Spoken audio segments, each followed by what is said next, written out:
mida ya saa 8, saa 9 na saa 10.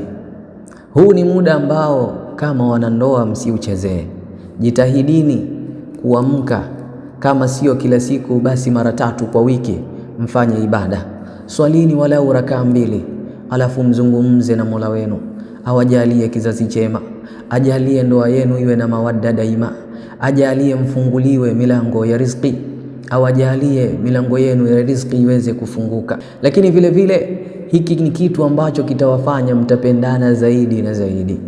Man istayqadha min al-layli wa ayqadha imra'atahu, Mtume anasema yule mwenye kuamka usiku na akamwamsha mke wake, fasalla ya rak'atayn jami'a, wakaswali rakaa 2 kwa pamoja, kutiba min adh-dhakirina Allaha kathira wadh-dhakirat, wataandikwa miongoni mwa wale ambao wanamtaja Mwenyezi Mungu sana.